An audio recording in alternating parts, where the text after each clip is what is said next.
Hi everyone, welcome back to my channel. And today we're going to talk about Alice's Adventures in Wonderland, or as I like to call it, Alice in Wonderland. When I was a little girl, my mom used to read the book to me, and I used to ask her to read Allison to me because I thought Allison was her first name and I thought Wonderland was her last name.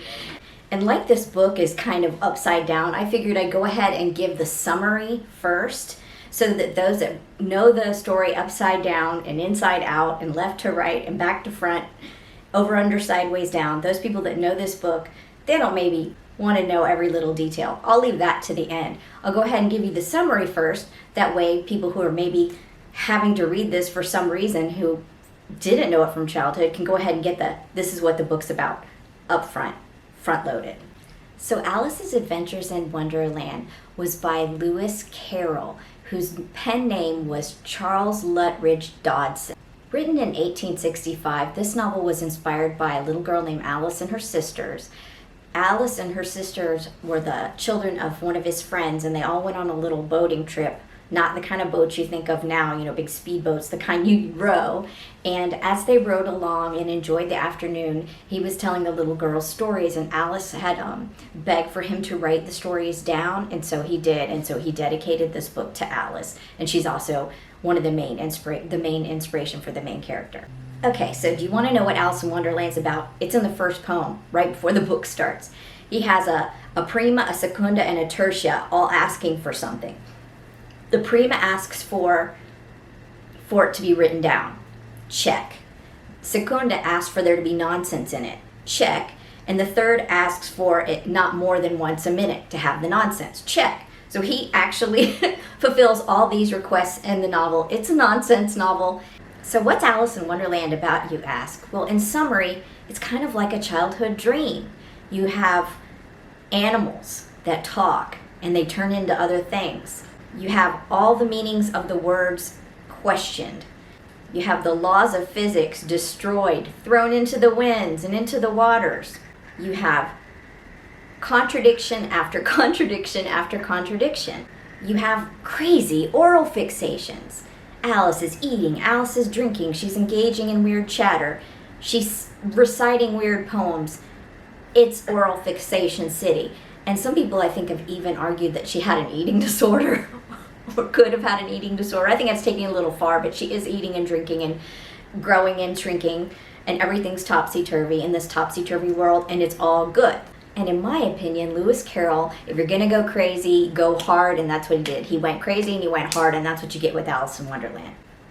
Alice in Wonderland resonated with the hippie culture of the 1960s because once they took their first acid trip, a lot of them realized that if there was anything in literature they could compare it to, this was the closest thing at that time, and it just resonated with the idea of things kind of breathing and morphing into other things, and kind of like a nightmare or a dream come to life, and animals talking, and just all the laws of physics being destroyed. All the things that, a lot of the things that were in this novel resonated with the drug culture of the 60s. So yeah, I could see how people said, well, it's about drugs. Well, no, not really, because there's no proof that Lewis Carroll was a drug addict, so that kind of falls flat. I think it's more just like a dream. Alice in Wonderland also spawned a follow-up novel by Lewis Carroll called Through the Looking Glass. So the themes in Alice in Wonderland are pretty much themes of growing, of aging, puberty, even death, where she talks to the caterpillar about metamorphosis, basically. She also thinks about the candle being snuffed out, and that would be kind of an image of death, but basically it's about nonsense.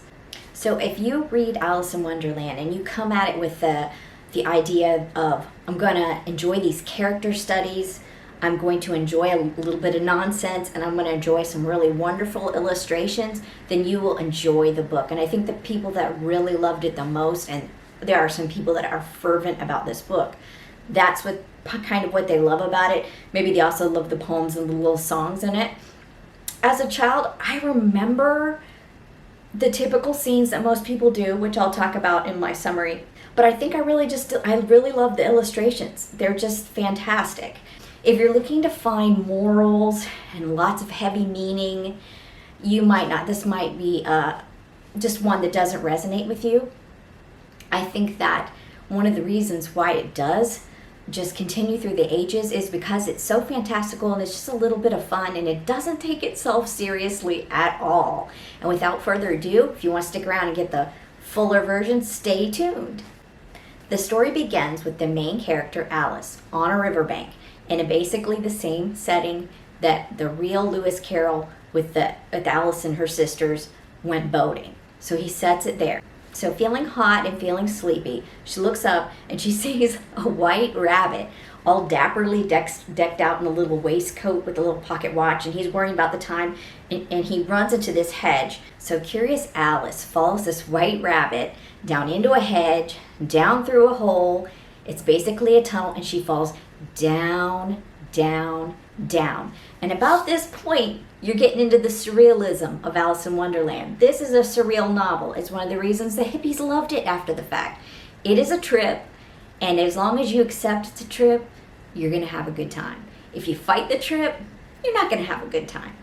So as she's falling down the tunnel, she's hallucinating, and it's going slower and slower and slower, and she finally lands on a bed of leaves, so she's not hurt, and she finds herself in a hall. So the symbolism of leaving down the rabbit hole, that's the normal life with normal rules and physics, into this wonderland is how that's accomplished. So when people say in daily parlance, down the rabbit hole, that's what they mean, leaving the normal world and flying into the surreal and illogical world, the upside down. Whatever you want to call it, that's what down the rabbit hole means.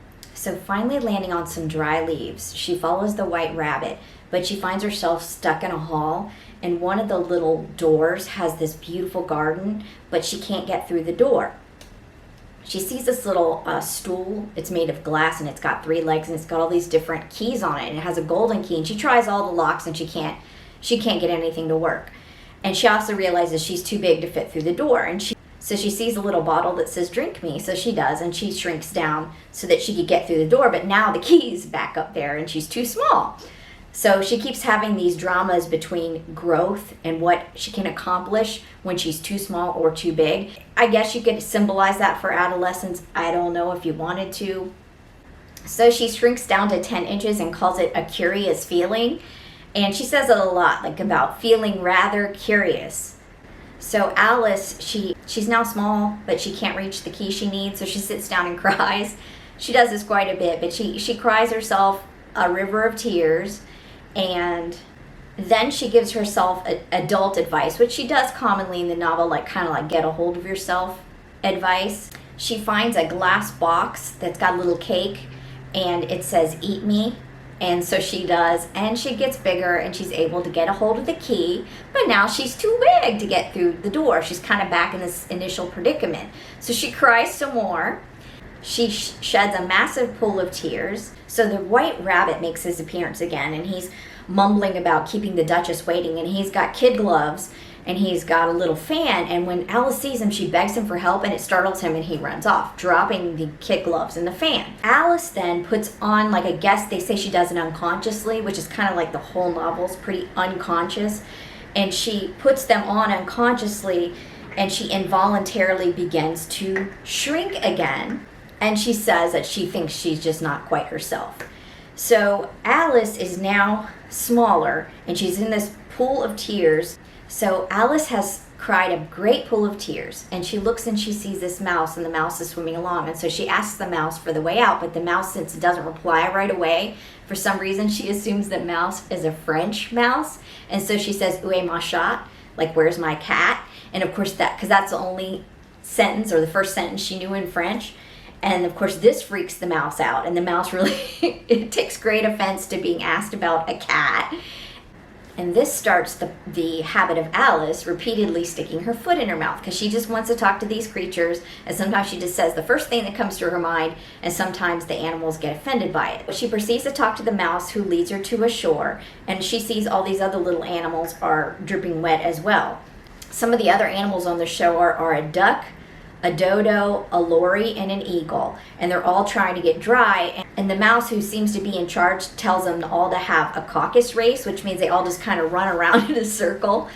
I don't know back then if caucus was also tied to politics, but it's kind of funny. But they run around in a circle until they're dry, and it's also deemed that there should be prizes for everyone. And of course, then it's like, who will give the prizes? Alice will give the prizes, and she thinks to herself, what do I have? And the only thing she has on her is in her pocket. She has some confits, and she has like one for every one of them, just so happens, but she doesn't have anything for herself. So they ask her what else she has, and she has a thimble.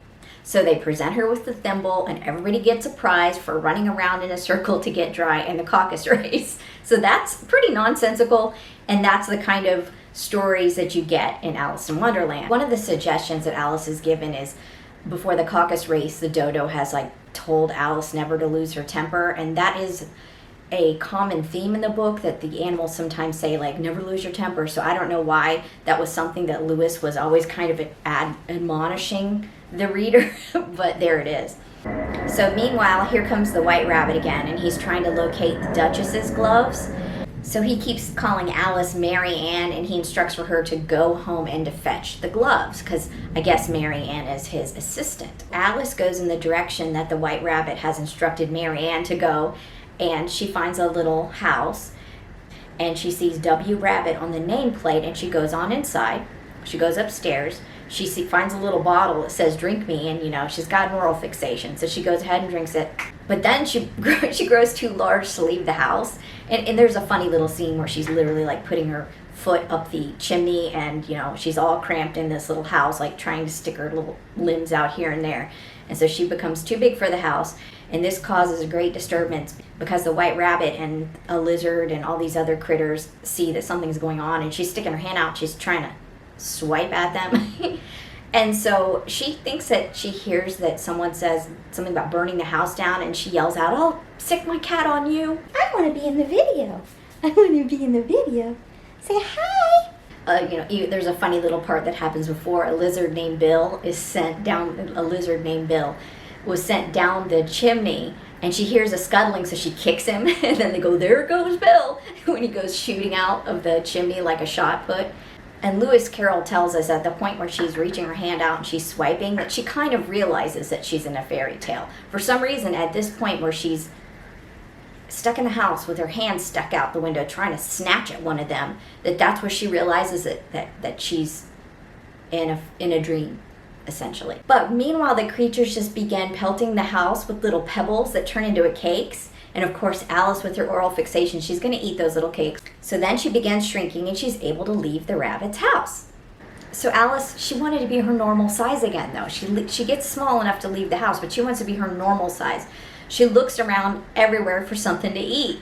And she finds this lovely garden with this puppy, and she plays fetch with the puppy. And it's also noted, I've noticed, that people commonly want to talk about how the puppy and her interaction with it is like the most normal thing in the whole book. Like, it is a typical interaction you'd have with a puppy, whereas none of her interactions with any other creature in the whole entire book is anything normal. It's all surreal. So meanwhile, she's looking around for something to eat that'll make her normal size, and she comes across the caterpillar on the mushroom. And this has always been my favorite. I don't know what it is. I don't know if it's the pipe or what is it, the laziness. But she comes across this caterpillar smoking a hookah, and in a very sleepy voice, he banters with Alice back and forth, contradicting her. But he also gives her the advice to keep her temper. So to prove that her memory is okay, she recites a poem for the caterpillar, and it's a long poem, and then he deems it wrong from beginning to end. So Alice tells the caterpillar that she wants to be taller, and he tells her, one size makes you taller and one size makes you smaller. And he's referring to the mushroom, but he doesn't tell her that right away. She figures it out, and basically she takes a little bit of each side and begins nibbling here and there until she achieves the size that she wants to be. But before she can be the size that she wants to be, at one point her neck is really long and stretched out, and she looks kind of like a snake. And a pigeon accuses her of being a serpent looking to eat its eggs, and then she has to have this long, drawn-out conversation with the pigeon about how, no, she's not really a serpent, though her neck looks like one for all intents and purposes, which is kind of funny. She finally is able to reduce herself back to 4 feet and the normal proportions. So Alice watches a fish footman go to a frog footman at this house and produce an invitation for the Duchess to come play croquet with the Queen. The door to this house opens and a plate comes flying out. So Alice makes herself smaller in order to get into this house. And it's filled with crazy characters. You've got the Duchess, you've got a Cheshire Cat, and it's got a baby. The Duchess has a baby. And everybody's acting crazy. There's a cook cooking something that's got too much pepper in it, a soup. And it's causing everybody like pepper gas to sneeze and to react, and the baby is really sneezing and sneezing and sneezing, and the Duchess is holding it and screaming, "Pig!" She means the baby, and she's nursing it, so she's calling it a pig, and the cook is getting ticked or irked and is throwing the cutlery, and things are pretty much chaos. The Duchess, for whatever reason, offers for Alice to nurse the baby. And Alice takes the baby, and then slowly the baby morphs into a pig, and the pig trots off into the woods, and that's just normal as can be. In the woods, Alice encounters the Duchess's Cheshire Cat, and it's kind of coming in and out of focus, and different parts of it are disappearing and appearing, and it's really odd. And she talks to the Cheshire Cat. That's another just beloved character. Between the caterpillar and the Cheshire Cat, those are, to me, like the best, the most interesting characters in the novel. So as the Cheshire Cat is disappearing and reappearing, Alice asks it which way to go. And it tells her real cagely, like, well, that-a-way lies the March Hare, and that-a-way lies a Mad Hatter. And when she asks about the name of the Mad Hatter, the cat replies, "We're all mad here. I'm mad. You're mad," which is a pretty accurate summation of the novel itself. I mean, here people are doing things backwards, defying logic, and all kinds of laws and rules. The Cheshire Cat tells Alice that he'll be at the croquet grounds with the Duchess, and he, pop, disappears. So then she comes across a home that's shaped like rabbit ears, and outside there's a table set up with a fancy tea party going on. At the table is a Mad Hatter, a March Hare, and a Dormouse. And so Alice decides she's going to take a seat at the table. But they tell her there's no room to sit when there clearly is room to sit. So she goes ahead and sits down, and then they start kind of talking to her in riddles. They ask her things like, why is a raven like a writing desk? And she loves riddles, so she's totally into this mad tea party. And asking even simple things like the day of the month, like the time. And then they go talking about how the watch has the day of the month. And then they start talking about how time is masculine and time can be manipulated. Yeah, in this world it can. And they tell us that since the Mad Hatter had quarreled with time itself, that now time is stuck at 6 p.m. every single day. They ask the sleepy Dormouse to tell a story, which he does. So it's like pulling teeth to get the story out of the Dormouse. And eventually Alice wanders off, and she comes across some playing cards that are planting a rose bush and painting the rose bush red, and the roses are white. And she's asking them, why are you doing that? And apparently the queen required them to have red roses and to have planted red roses, and they had made an error. So they were the playing cards 2, 5, and 7. Lewis Carroll was a mathematician, and there's lots of little nuggets of mathematics and physics and things in this book. When the queen comes along, in order to avoid the playing cards from being beheaded for their terrible tragedy of planting the wrong rose bush, she hides them. So Alice goes to the croquet field, and she meets the Queen of Hearts, where we're pretty much shown that the way the Queen of Hearts settles all her disputes is by screaming off with her head at the top of her lungs. So off with your head, off with her head, off with his head, off with her head, at the top of her lungs. We're then told that the Duchess is under sentence of execution for boxing the Queen's ears, which Alice thinks is funny. So the croquet game is as crazy as you could imagine. You have hedgehogs for balls. You have flamingos as storks. And none of these animals or critters are even staying put or in place or even sticking around for the whole entire game. They're off running around and being difficult. And so the game goes on, and it's crazy, and the queen, every time somebody displeases her, she screams off with her head. The Cheshire Cat appears and asks Alice how she likes the queen, and as Alice is giving an honest answer, the queen hears half of it, so Alice makes it sound good, but the king sees the Cheshire Cat, and not knowing what to make of it, he wants the Cheshire Cat removed, but the Cheshire Cat is appearing and disappearing, and so the queen deems that the cat should be beheaded, but they really don't have a body to behead it, so then it becomes a big old drama of how can you behead something that doesn't have a body. Yeah, okay. And the queen is told that the Cheshire Cat belongs to the Duchess and that she should be consulted about its fate, but the cat goes ahead and disappears anyway. And the Duchess says that everything has a moral if you can find it, and I think you'd be hard-pressed to find one in this novel, but go ahead and try. Maybe don't take yourself too seriously. Could that be a moral? Yeah, maybe. And by the end of the croquet game, all the players except for the king, the queen, and Alice are under sentence of execution, so the king goes ahead and pardons them all. And then the queen goes and asks her, like, have you seen the mock turtle? Have you gone to see him? And Alice says no. So she goes on to meet the mock turtle and the griffin, or griffon, which is a combination of a bird and a lion. And that's a classical creature. So the mock turtle talks to Alice about schooling and how he'd gone to school, and that he'd even been schooled in such noble classes as, let me get this right, ambition, uglification, distraction, mystery, and derision. Okay. They also sing this really weird little song called, a dance called Lobster Quadrille, which is just a strange little dance, and they all sing songs regarding this beautiful soup. Yeah. So pretty much the entertainment of the mock turtle and the lobster quadrille and things like that is just a lot of word play. Things like the word lesson, like to learn, lesson, and the verb lessen, to make easier or to make lighter. Also the word porpoise, like the turtle type animal, and purpose there's a lot of wordplay going on there. So finally Alice ends up at the court of justice, and all the jurors are made of birds and animals, and the king is the judge. So the question before the court was, did the Knave of Hearts steal the queen's tarts? The first witness is the Mad Hatter, who doesn't make a very good case for anything. The second witness is the Duchess's cook, the one that was over-peppering the soup. And the third witness is Alice herself. Alice tells the court that she knew nothing about the business at all, nothing about the charges at hand. And the king, not liking that she's claiming not to know anything about the charges at hand, says that Alice should be dismissed due to her height, because now she started growing and she's getting bigger and bigger and bigger, and she's also becoming less and less afraid of them all because she's getting bigger and bigger and bigger and probably could just squash them all with one foot stomp.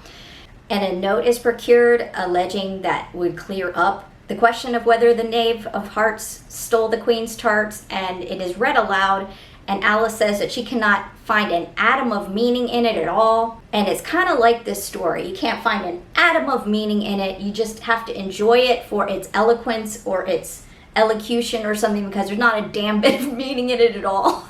So Alice, all of a sudden, like an acid trip that you woke up from, or like a bad dream or a good dream that you're jolted out of, she finds herself back on the bank with her sister, and she tells her sister she's had a very curious dream. And that's pretty much the story of Alice in Wonderland. If you can believe it, if you're sitting there trying to think, what was the bigger meaning or what was the moral? There isn't one. So stop looking. You're just going to wear yourself out. So in summary, it's like a bad dream. It could be a good dream for some. It is got talking animals. The animals turn into other things. It's very surreal, very unlike the normal laws of the earth and physics. You have the ability to grow large or small very easily. You can, contradictions are contradicted and then contradicted again. The word meanings don't stand the normal test of time or the test of patience. And Alice has crazy oral fixations. She's eating, she's drinking, she's talking all crazy. They're talking all crazy to her. I'm surprised she's not smoking too. And like I said, Lewis Carroll, if you're gonna do crazy, go hard. And he knocked this one right out of the ballpark, and then came back and hit him in the head, knocked him out, and then he was in a dream. I mean, this is how crazy this book is. So if this is the kind of book you enjoy, I suggest you read Through the Looking Glass and continue your trip, continue your adventure. So I hope you enjoyed today's review of Alice in Wonderland. I hope it took you there. And if you did, please push the like and hit that little subscribe bell. That way you can be notified anytime I put any other book reviews up. And without further ado, have an excellent day. Bye.